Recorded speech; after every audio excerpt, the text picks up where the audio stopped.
In today's show, Venezuela prepares for guerrilla warfare. Google targets a global cybercrime ring, and the U.S. Mint says goodbye to the penny. Plus, a historic truce at sea, AI in the pews, and Napoleon's lost treasure. And here's the trivia question. Which state receives the most annual rainfall in the U.S.? It's Thursday, November 13th. This is the Flyover Podcast. Welcome to the Flyover Podcast, taking you above the noise for an unbiased, high-altitude view of today's headlines with daily coverage that's honest and refreshing. Let's cruise the news and land the facts. Good morning and welcome to the Flyover Podcast. I'm your weekday host, Ayla Brown. Thanks for finding this podcast.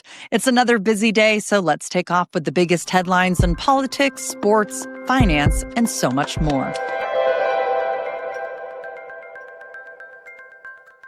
Venezuela is reportedly preparing for a possible U.S. attack, even though President Trump has recently said he isn't planning any military strike.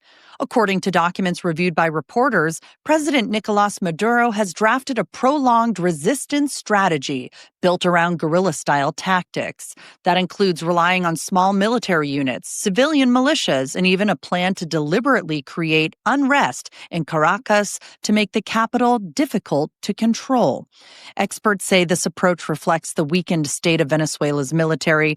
Much of its equipment is decades old and pay is extremely low. But the goal would be to make any U.S. operation chaotic, with sabotage and sniper attacks outside secured areas. This comes just after the USS Gerald R. Ford aircraft carrier arrived in the U.S. Southern Command region as part of a mission targeting drug traffickers.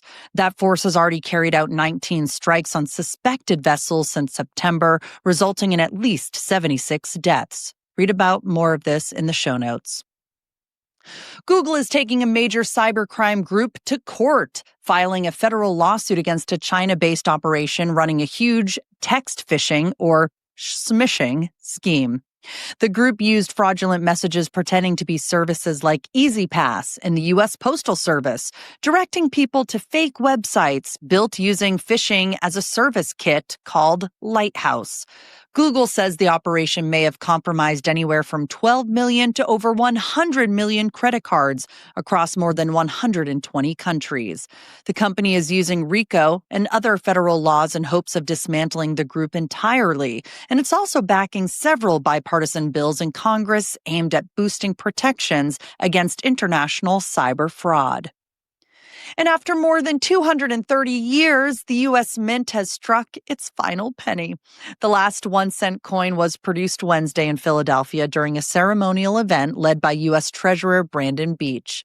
The decision to end production follows President Trump's earlier directive, driven largely by cost, because each penny now costs almost 4 cents to make. Ending production is expected to save the government around $56 million a year. And don't worry, with roughly 300 billion pennies already out in the world, they'll still be accepted as legal tender. The Mint just won't be making any new ones going forward. We have a poll question about the penny at the end of the show, so stick around. Here are your top political headlines. After 43 days, the longest government shutdown in U.S. history is finally over. The United States House of Representatives voted 222 to 209 to pass a funding bill that will reopen the government. The legislation sends operations back into motion and now heads to President Trump for his expected signature. Under the deal, federal agencies will be back in business and hundreds of thousands of workers will receive back pay. The bill also funds the government through January 30th and restores benefits like SNAP through September 2026. That said, the fight isn't over. Key Democratic demands, in particular extending tax credits tied to the Affordable Care Act, were not included. Democrats say they'll keep pushing that issue into December. Representative Adelita Grijalva of Arizona was sworn into office as the House returned to session, and she wasted no time making headlines. Grijalva became the 218th and final signature on a discharge petition that forces consideration of a bill to release all unclassified files related to convicted sex offender Jeffrey Epstein.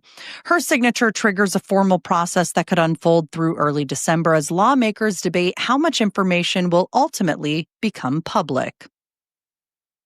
In election news, Jack Schlossberg, the 32-year-old grandson of former President John F. Kennedy, announced he's running for Congress in 2026. He's aiming to fill the seat being vacated by longtime New York Congressman Jerry Nadler, who plans to retire at the end of his term.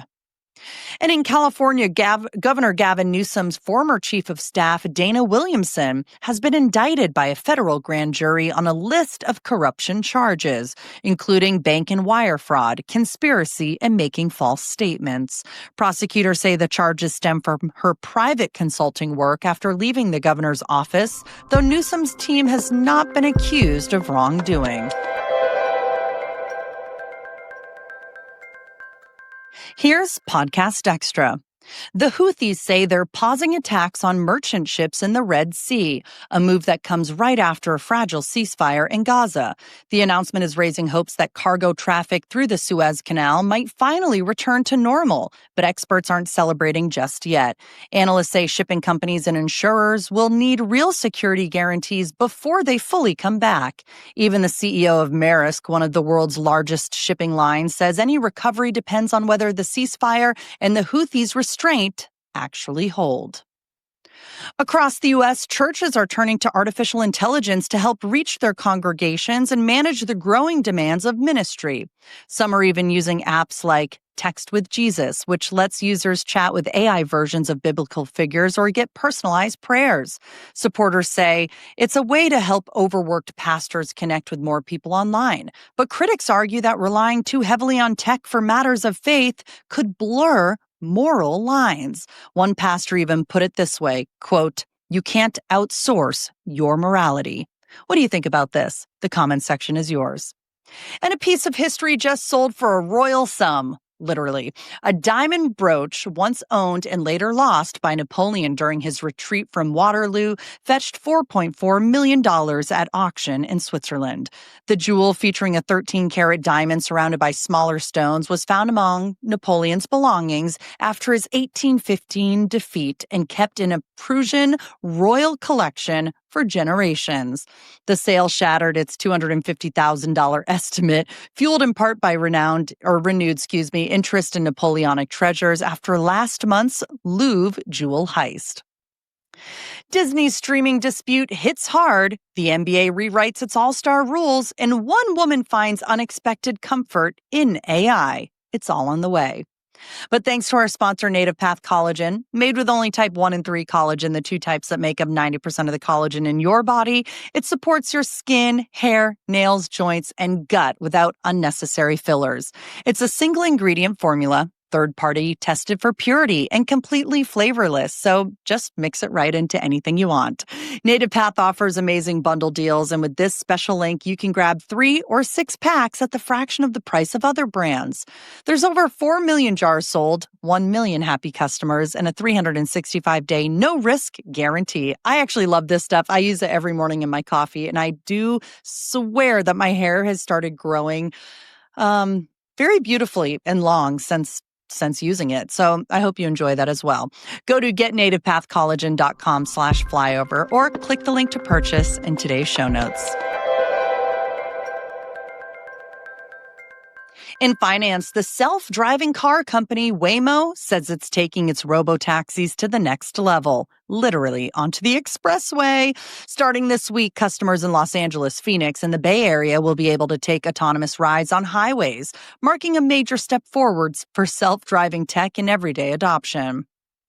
Meanwhile, Disney is reportedly losing millions every day as its standoff with YouTube TV drags into a second week. Analysts at Morgan Stanley estimate that the company could take a $60 million hit if the dispute lasts the full 14 days, all over carriage rights and ad revenue splits. And Toyota announced that it has officially started production at its new $13.9 billion battery plant in North Carolina.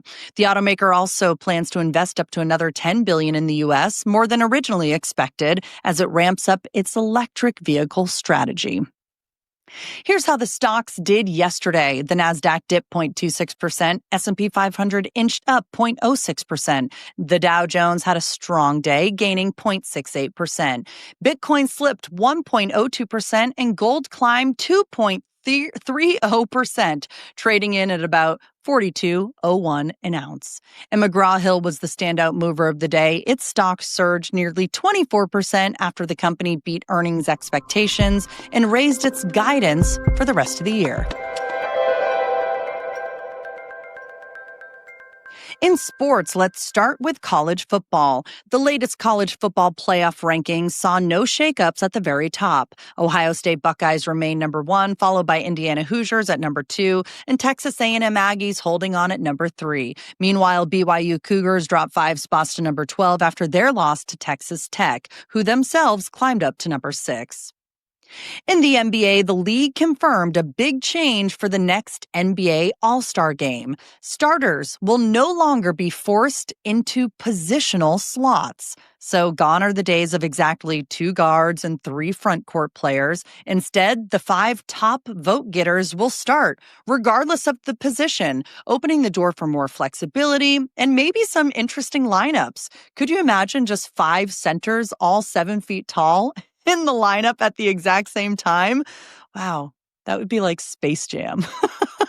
And over in NFL territory, former wide receiver Antonio Brown has been released on $25,000 bail and must wear a GPS ankle monitor while he awaits trial in Florida after pleading not guilty to second-degree attempted murder charge tied to a May shooting outside a celebrity boxing event.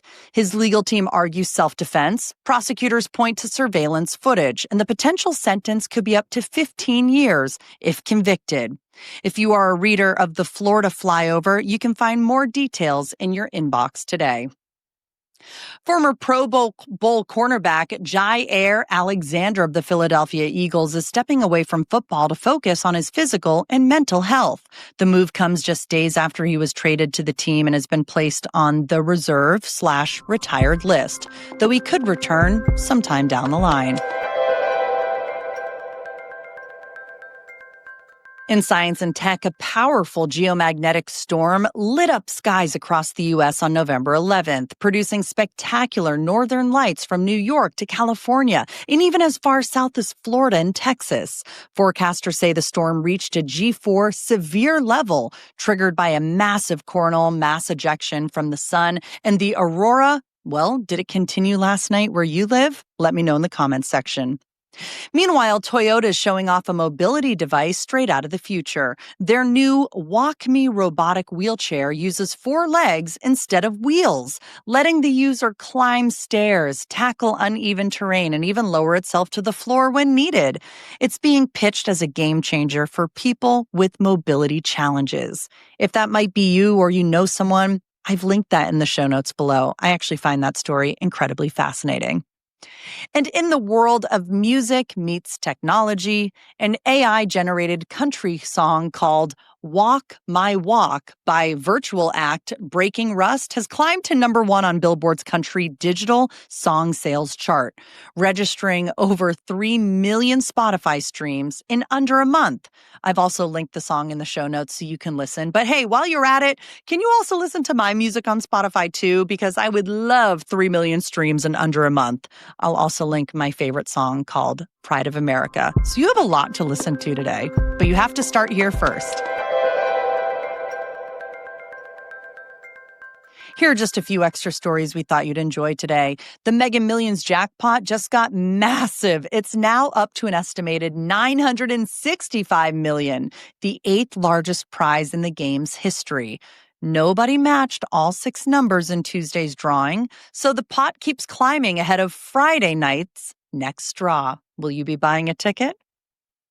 In Japan, a 32-year-old woman made headlines for holding a wedding ceremony this summer with an AI character she created using ChatGPT.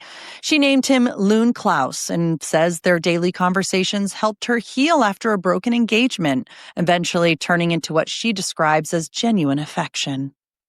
And 3 original Bob Ross paintings sold at auction this week for more than $600,000 total. The money will go to support PBS stations and American public television, which have faced funding cuts since May. The auction sparked a wave of nostalgia and a reminder of how beloved the late painter's work still is today. Here are the results of yesterday's poll question. Has it already snowed where you live? 38% said not yet. 28% said it never snows here. 17% said, yep, winter's here. And another 17% said, just flurries so far. Thank you to everyone who voted. And here's today's poll question. What will you do with your pennies now that the U.S. is stopping production? Will you keep them as collectibles? Cash them in? Toss them in a jar and forget all about them, or use them for crafts or fun? For me, I'll probably just spend them as I normally do. And then when they start becoming rare, I will see which ones are worth money and probably do nothing with them. You can vote in the show notes below. I will read the answers in tomorrow's episode.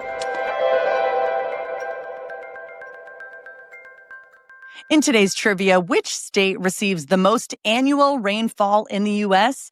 If you said Hawaii, you are correct. Hawaii tops the list as the rainiest state, averaging 63 inches of rain a year. Wow. If we have any listeners in Hawaii, shout out to you. I have never been there and I've always wanted to. That is it for your Flyover podcast. Just want to say thank you to those who watch us on YouTube and listen on all of the other podcast apps. Our numbers continue to grow every week, and we're so grateful to each and every one of you. So go conquer your day. You are all caught up on the news now, and tomorrow's Friday. I hope you have a great end of your work week. Until then, I'll see you tomorrow. Thanks for flying with us.